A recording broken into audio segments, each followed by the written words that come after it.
Hey, before we really dive into this, I want to teach you something because I want to do a little interaction, a little participation here. So I want to teach you a word tonight that some of you may know already. It's a military word. And this word means, yeah! It means, awesome, I'm in, 100%. And this is the term, hooah. Now, some of you know it. Okay, hold on. You can't say it like this, hooah. You know, it's got to be guttural. It's got to be deep down. It's got to be hooah. So I'll count to 3. Let's try it together. You ready? 1, 2, 3. Oh, that's awesome. I want to video that. Okay, I better not. Later. So when we do interaction, I'll ask you a question, and if you want to respond with yes, what do you say? Whoa, that's awesome. 1,700 berries 400 when it comes to hooah. Awesome. So I am super delighted to be here with you tonight for a number of reasons. One, the trajectory of your lives can change starting tonight. Because the Lord of Lords and the King of Kings is here to work in our hearts, to change who we are. When we say, Lord, I want more of you, he goes, yeah. And the history of your life can change trajectory from this weekend. It's powerful, it's profound. We've watched it with thousands of men. But I'm particularly delighted to be in Winnipeg. I used to live in Winnipeg Hey, all right. 10 years, baby. I met a guy in BC. We were at a business thing, and I said, where are you from? He said, I'm from Manitoba. I said, I spent 10 years in Winnipeg. And he said, I was sentenced to 20 years in Winnipeg. He had a bad attitude, so I straightened him out. But Winnipeg was actually, my wife and I got married in Vancouver, and then we moved to Winnipeg in the first year of our marriage. And when we arrived here and we met people, and they'd ask us, you new? Yeah, we're new. Where'd you come from? We said, we came from Vancouver. And it was the same question every time. Why? Exactly, why? And the reason why we came, my brother, Ron MacLean, pastors a church here in Winnipeg. So we were coming out to be with Ron in his church. And both our sons, we have 2 sons now, David and Benjamin, they're 22 and 21 years old. They were both born here in Winnipeg. So part of my heart is still in Winnipeg. You're beautiful people. That sounds a little cheesy, doesn't it? Yeah, okay. Are you beautiful people? Yeah, okay, that's good. But Rick introduced me and he said, I'm a leader of Wholehearted Men's Ministry. And I actually do have a ministry to men called Wholehearted Men, and we do conferences across Canada. However, I'm a business guy. I'm an entrepreneur. So I know what it is for the situation you're in after a long, hard week at work, working hard. Monday through Friday, you come here on a Friday night and you're feeling a little beat up, right? I mean, work can be tough, the stuff you take every day, and here you are on a Friday night with 1,700 other guys wanting to connect with God. And I just want to start by saying kudos to you. Well done.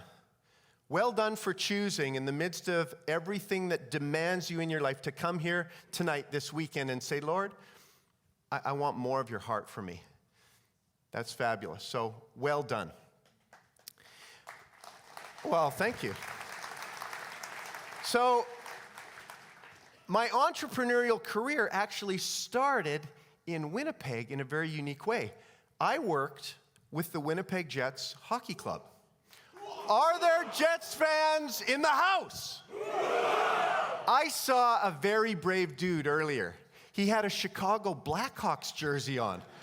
I don't know if that guy's, is that guy here? There we got one hooah. That is a courageous guy. I want to meet you afterwards. But the Winnipeg Jets was cool. I worked with them for the last 2 years of the hockey club, and we were just talking about it today. That was almost 20 years ago. It's crazy. And when I was with the Jets, I got to do a bunch of very cool things, but one of the things I did was I hosted Bobby Hull. So those of you who know Bobby, he helped birth the franchise, known as the Golden Jet. He was the first $1 million player, helped launch the WHA. And obviously, we love him here in Winnipeg for a number of different reasons, but whenever he came to Winnipeg, it would be my responsibility to host him. So I'd pick him up at the airport, and we'd go do whatever the events were, because we'd bring him in for special events. And we'd do autograph signings or whatever, and he taught me a lot about how to be an ambassador for the game. And I'm sure if I asked you, how many of you have a Bobby Hull story? I'll bet everybody does. Because in Winnipeg, everybody seemed to have a connection with Bobby. And I remember one night we were out for dinner. And whenever we went out for dinner, you could never just sit there. Because everybody, as soon as he walked into the room, you'd hear people say, hey, that's Bobby Hull. That's Bobby Hull. And then somebody would get the guts to come up and say something.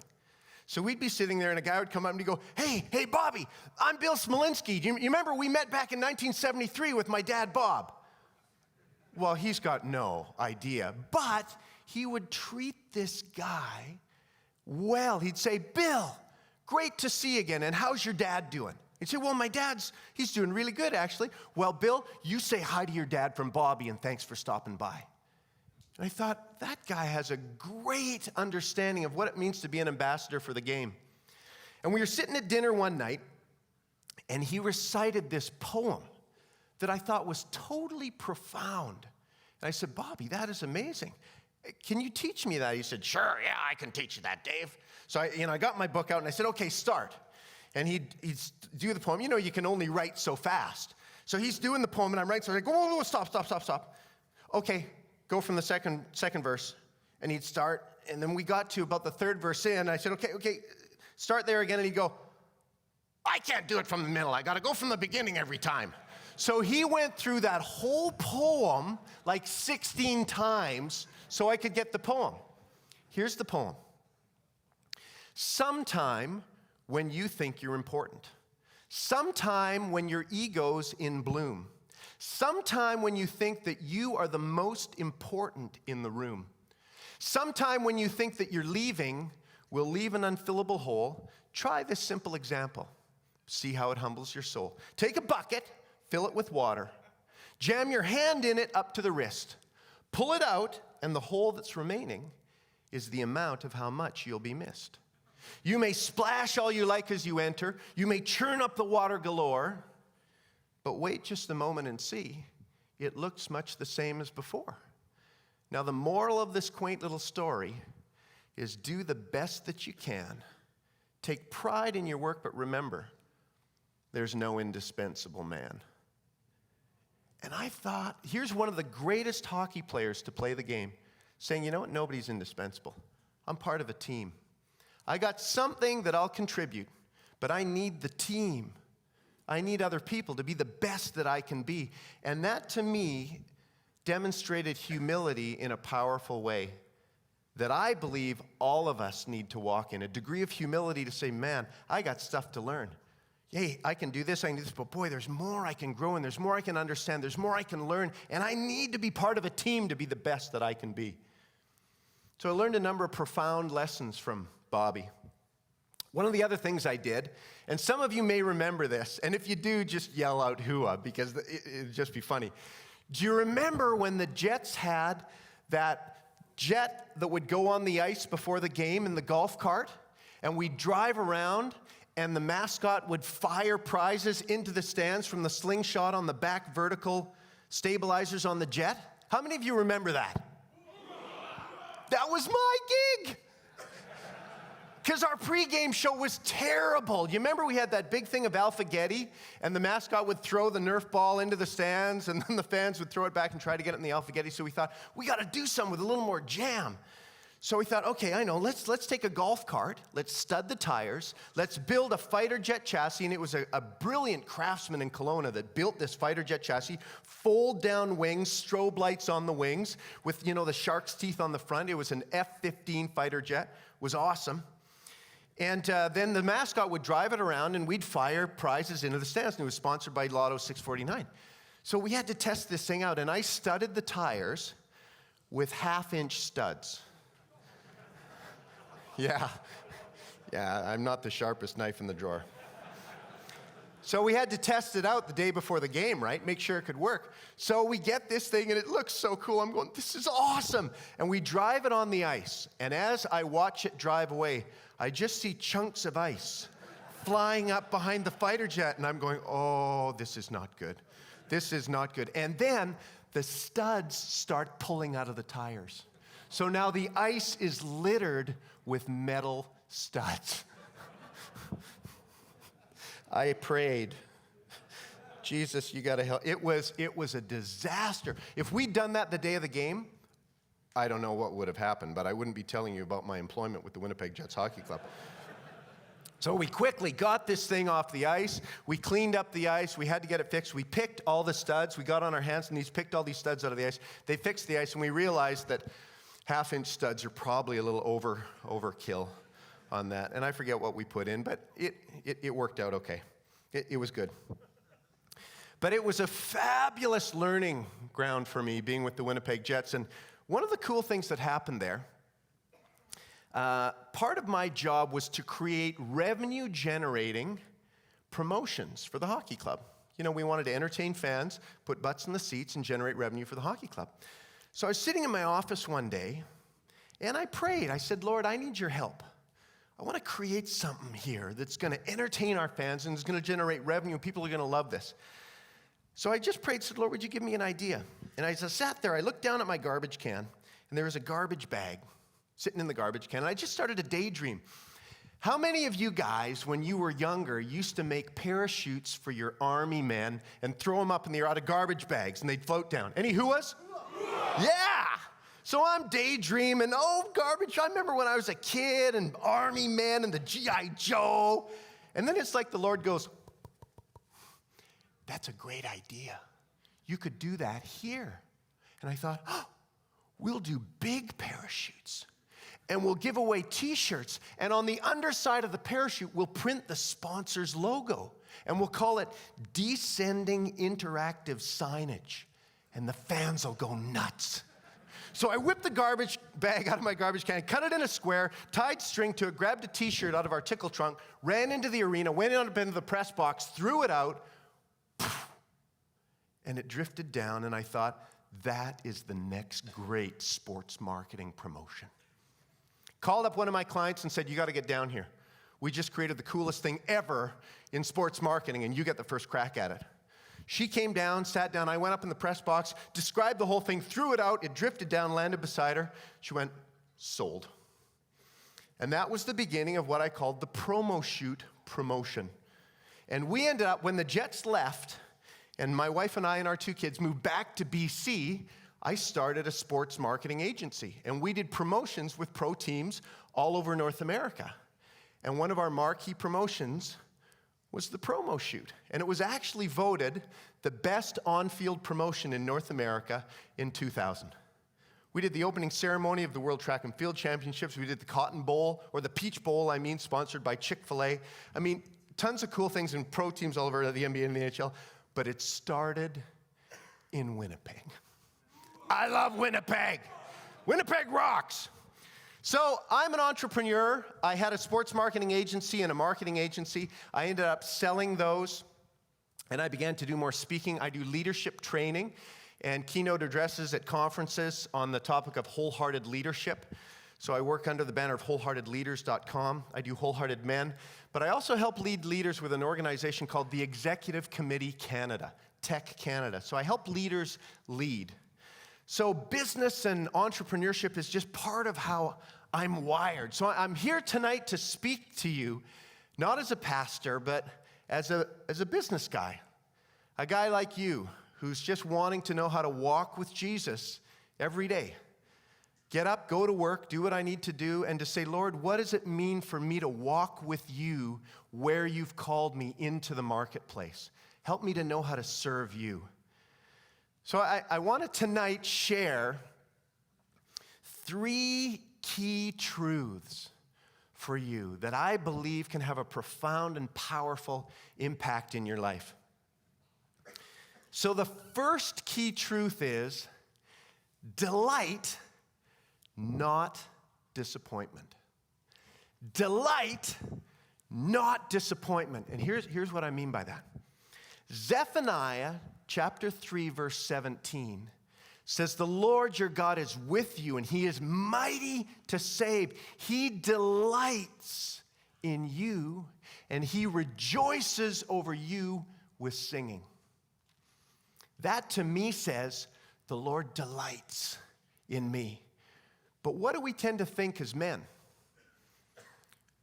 I'm a disappointment, right? If we're honest, man, I'm a disappointment. I don't know if God's really delighted in me because, I screw up, I blow it, I sin, I drop the ball. I could have done this better, I should have done that better, I should have done this more, I should have done that less. And we think God's disappointed with us. But the truth is, guys, he delights in us. Scripture says he delights in us, and there's more that he has for us. Yeah, there's more. We're not as bad as we used to be, and we're not as good as we're going to be. But we can't live with this mindset that God is disappointed in us. Do you remember the movie Oliver? About the orphan boy? Grew up in that orphanage, and then he got on the street with Fagin, and he joined the pickpockets and learned to steal, and then he ultimately got adopted. But you remember that scene in the orphanage when he wanted more gruel, right? It's the first time at the meal, and he's thinking, whoa, this is bad, but I could take a little bit more. So you remember he gets up the courage, and he's got his little bowl, and he walks up to the front, to the big, imposing master at the front of the hall. And he stirs up the courage, and he says, please, sir, I want some more. And he goes, what? Please, sir, I want some more. And the guy flips out on him. More? You don't deserve more. Sit down, shut up. You're good for nothing. You should be thankful for what you've got. And that's what we believe God thinks sometimes. Who am I to ask for more? God's disappointed in me. I don't expect much more than I got because I'm a disappointment. But the truth is, guys, that's not true. God delights in us. He loves us. He sings songs of love over us. And I'm going to tell you when I heard one. I love mountains. That's part of the reason we went back to BC. We love mountains. We grew up, we raised the boys skiing in the mountains. And one of my clients, when I had my marketing agency, because I had the sports marketing agency and a full-service marketing agency, one of my clients was a ski resort. So it's September, I'm going up to meet with the owners of the ski resort to figure out what we're going to do. It's a sunny day, the mountains are surrounding me, the sun is shining down. I got a convertible Jeep. Any of you like convertibles? Yeah, baby, I got the top down, the sun is shining. Went to Starbucks, I got a tall, skinny, free-pour caramel macchiato. That's a man drink. Do not judge me. I got my caramel macchiato and I bought the latest James Taylor CD. So I popped James Taylor in there. I'm listening. The first song's coming up. I'm drinking my caramel macchiato. The sun's shining. I'm loving Jesus. I'm loving life. Driving through the mountains. And I start to get a little emotional. I feel emotion welling up. And when that happens, I say, okay, Lord, what are you up to? What are you doing here? Because I shouldn't be getting emotional here. And as I feel the emotion well up, I just feel like the Lord whispers to me, listen to the words of this song. So I'm listening to the words of the song, and the song's called It's Growing, or It Grows. And it says, like a snowball rolling down the side of a snow-covered hill, it's growing. Like the size of the fish that the man claims broke his reel, it's growing. Like a rosebud blooming in the warmth of the summer sun, it's growing. Like the tale by the time it's been told by more than one, it's growing. My love for you grows and it grows. Where it's going to stop, nobody knows, because my love for you grows and it grows.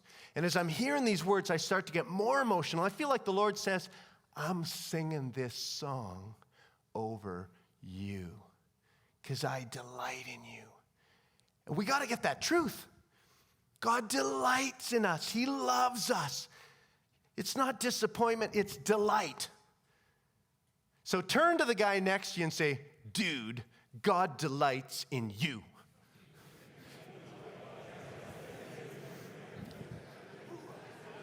Okay, then turn to the guy on the other side. Dude, God delights in me too.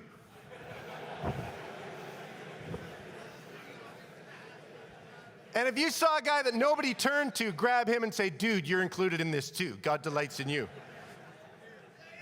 So it's delight, not disappointment, guys. Delight, not disappointment. Let's say that together. Delight, not disappointment. Yes, it's true. We got to get that. He loves us. He delights in us. So no matter what state you came in here tonight, whether you feel like you're refuse, whether you're far from God, whether you're thinking, oh, I don't know what's going on here, God is saying, I delight in you. I created you. I got more for you than you know or you understand. Delight, not disappointment. Point number one. Point number two, sons, not slaves. Sons, not slaves. Romans 8, verse 15 says, you haven't been given a spirit that keeps you in bondage to fear, that makes you a slave to fear. You've been given a spirit of adoption. So you can be called sons of God, and you can actually call God Daddy. That's a close relationship. God says, I don't want you to be afraid of me. I don't want you to live life in fear. We saw the video that played before, all the fears that can plague us. God says, I haven't created you to be afraid, to be living and trapped in fear. I created you to be my beloved sons, that we can live life together as father and son in this powerful, profound, intimate relationship and friendship, walking in all that's in his heart for us. There was a movie many years ago called We Were Soldiers. I remember getting the DVD, and it was right when I got a computer with a DVD player. I'm flying on a business trip. I thought, I'm going to watch this on the plane, man, on my own little personal TV, my computer.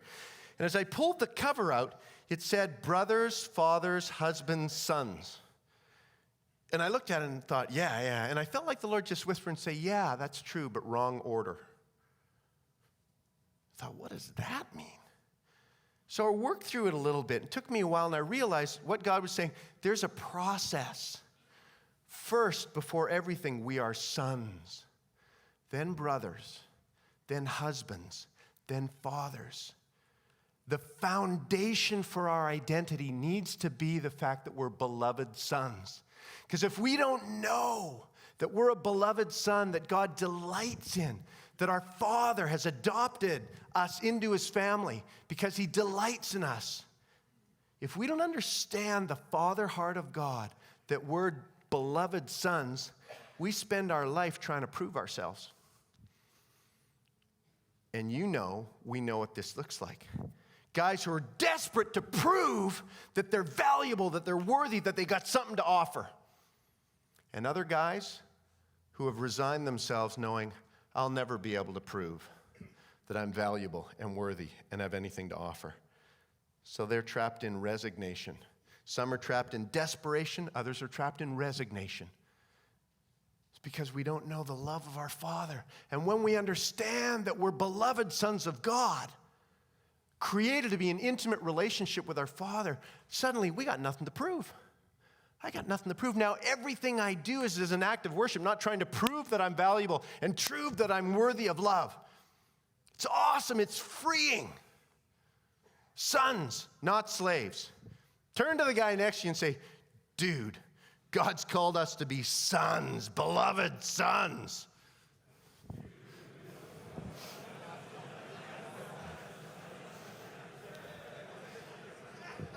And then try the guy behind you and say, brother, God's created us to be beloved sons of him.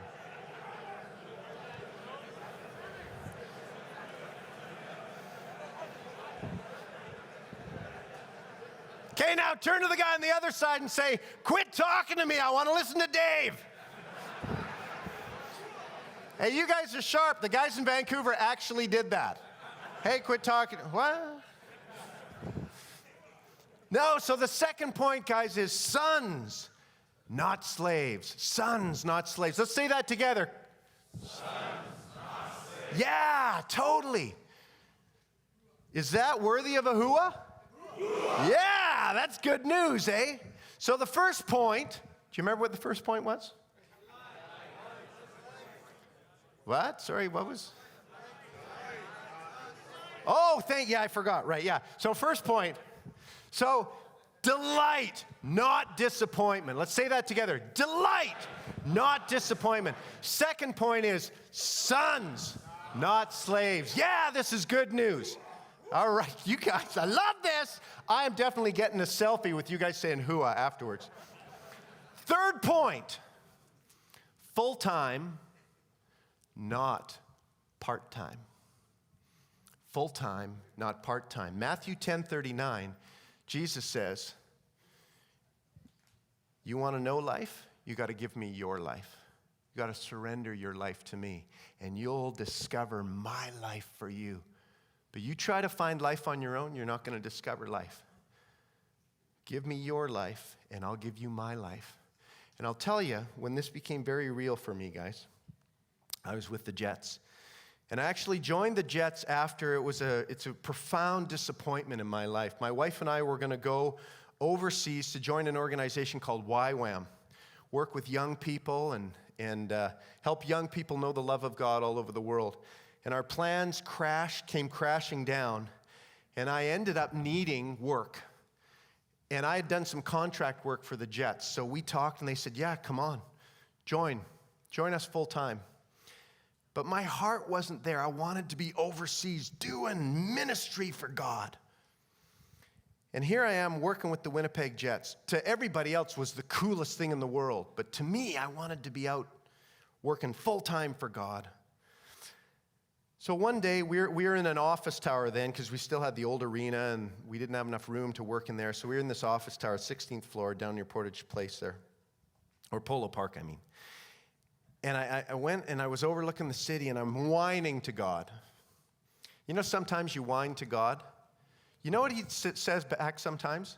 You want a little cheese with that wine? So I'm whining to God, God, what's going on? How come I'm not going? I'm not good enough. I'm second string. I don't have what it takes to really serve you. So here I am stuck in the marketplace. I'm just not good enough. And the Lord said this to me. He said, do I call anyone to give me part of their life? And I said, well, no, Lord. You call us all to give you our whole life. And then he said this that completely changed my life. He said, then full-time ministry is an attitude, not a position. Yeah. You need to give me your whole life and serve me full-time no matter where I place you. You are a marketplace minister. You're an ambassador of the kingdom of God in the marketplace. You get to connect with people. You might be the only Jesus that people ever meet. You're connecting with people day in, day out, and getting to know the nitty-gritty of their lives in a way that pastors oftentimes don't have that privilege. We're called to serve God full-time, some of us in the church, some of us in the marketplace. But the reality is, guys, there's no part-time when it comes to Jesus. There's no, hey, I'm going to be there Sunday morning, and Monday, I'm going to do my own thing. There's no part-time in the heart of God. He calls us to give him our whole life, and we get his whole life in exchange. But he says there's no second string, there's no plan B. There's no, you're not good enough to really know me and walk with me and serve me wholeheartedly. There's none of that. That's not true. There's one plan, there's one call, and the call is full-time, not part-time.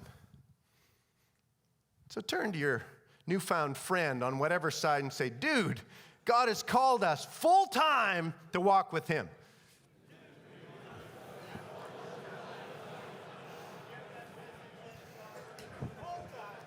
Full-time. You got it. Okay. Let's say full-time, not part-time together. God's called us full-time, not. You guys got it. Can I get a hooah? Wow, that is so awesome. That is great. Guys, three simple truths. Three simple truths. Our Father delights in us. It's not disappointment. It's delight. And my prayer is for many of you this weekend, you discover that in a profound and powerful way. The delight of your Father who goes, that's my boy. You remember Jesus at his baptism? That's my son. I love him and I'm proud of him. We all need to hear that. And there's some of you who haven't responded to our Father's invitation to join the family. Jesus made a way. We can all become sons of God. And our Father's inviting us. He's saying, man, I want you in the family. I love you. I delight in you. Come on. Become a son of God, delighted in by your Father. Give me your life, and I'm going to give you my life in exchange. And he says, you know why? You know why you're here? You're here to join my business. It's called Father and Sons Incorporated. It's the business of the kingdom. He invites us to be partners in the business of the kingdom. So no matter what you're doing, whether you're a postman or a prince, whether you're a king or a clown, whether you're a politician or a Pied Piper, God says, I want you to bring my business in you and through you to those around you. It's called the government of God. What did Jesus say? He said, here's how you need to pray. Father, your kingdom come on earth as it is in heaven. Father, your kingdom come in me and now through me. Father, I want to be a partner in the business of the kingdom, full-time, not part-time. Everything I'm doing, I want your business being done in me, and then I want to do your business with those people around me. Help me to know what that looks like. And that's part of what we're going to discover this weekend. The heart of our Father who delights in us, who's invited us to become beloved sons of him and join the family business. And guys, this is big business. This is global business. We going global, baby. Yeah, is that a hooah? I love these spontaneous hooahs. Okay, Lennart, in the last session, you guys got to hooah the shorts off of that. And he's going to go, what's going on, man? Oh, and the other thing, Lennart is a shirt guy. Any of you seen him before? He likes his shirts because he and I was doing a conference in Halifax and he was there. And he goes, dude, I love your shirts. I'm into shirts. So if you see Lennart, say to him, hey, that's a nice shirt, but I prefer Dave's. It's humility. It'll be good for him. So guys, this weekend, God's got great stuff in store for us. And as you head into everything that's going to happen this weekend, I'd love it if you could remember the 3 truths that we went through tonight. Truth number 1 is delight, not disappointment. Second truth is sons, not slaves. And the third truth is full-time, not part-time. You guys, okay, you know what? I'm going to do it. Okay. We're going to do, can you turn the house lights up? Turn the house lights up. Okay, can you guys stand up? And we'll do 1, 2, 3, hooah, and I want to get a selfie of all the Winnipeg guys. Oh, hold on, I got to turn the camera around. I'll just get a picture of the screen. Okay, boys, you ready? 1, 2, 3, hooah! Yeah, that is awesome. Guys, thank you. I don't know if I'm supposed to do that, but I might get in trouble afterwards. Welcome to Promise Keepers, guys. Great weekend. Thank you.